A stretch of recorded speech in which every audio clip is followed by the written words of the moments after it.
I was watching one of these videos the other day on YouTube. It was a response to one of my previous videos actually, which I don't get very often, so I was quite flattered by that. But it was talking about defining your terms.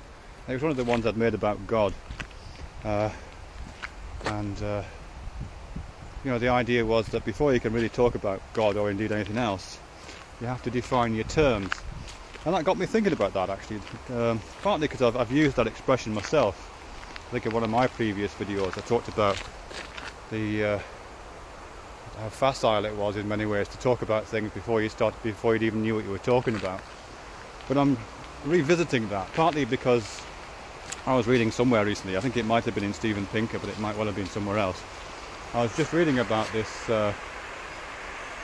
you know, whether people really do define their terms before they start talking about stuff. And I know there are, you know, I did a bit of a Google search on this, and certainly it does feature as a tenet within analytical traditions, analytical philosophy.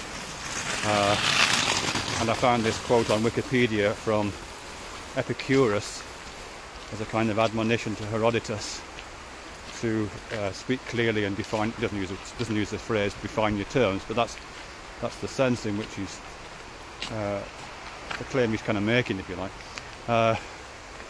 So as I say, I found in this Steven Pinker book, or maybe one of the other books I was reading, the idea that scientists typically don't define their terms, at least with the way they use them within natural language, at least. You know, typically, according to this account, a scientist will, you know, come across some kind of phenomenon somehow by some process, and will then perhaps give it a name: black hole, or dark star, Big Bang, singularity, quark, whatever it may be. Give it some kind of a name, and that name is a placeholder for further inquiry. And the scientific pursuit that follows that naming and that awarding of a term is really about kind of getting inside that term and finding out what it means.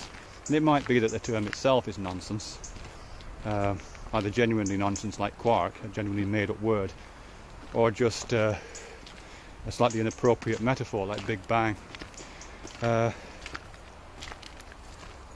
So it's not that the terms are defined before you start, it's that the scientific inquiry uses those terms as placeholders, and definition emerges, if it emerges at all, out of the processes that follow that, through breaking these things down. Hello dog.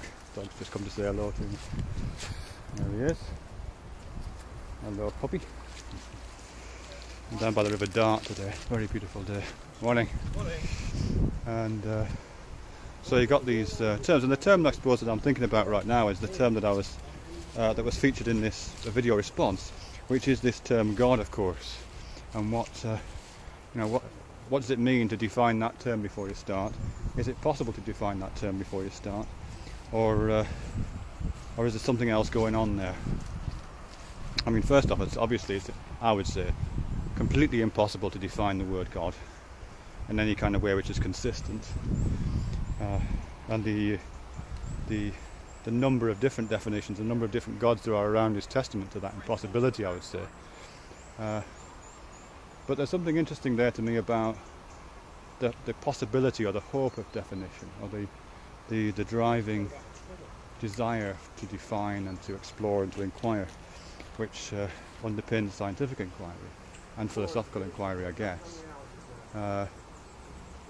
That isn't about necessarily defining terms, but more about having a vague perception of some sense of the unknown, and then that vague sense acting as a guiding light for further inquiry, a motivator rather than an end point, a desire to know rather than knowing, the hope of arriving rather than the point you arrive at. It has those kind of senses, for me at least, on that one. So I think if there was to the extent that God is undefined, that's kind of fine for me. And for me, the sad part about most religious practices is they absolutely do, unfortunately, define that term and reject any other definition. and that's where it becomes dogma, and that's where it becomes problematic. But the idea of an undefined sense of unknowing, which is not just a vacuum or an emptiness, but is a sense of motivation, or which mobilises one's own sense of motivation and inquiry and possibility of wonderment and all the kind of things that accompany scientific and other kinds of investigative procedures. I think it's quite interesting. I have no real problem with that. I suppose it's when they put on faces and turn into people that God's become a problem.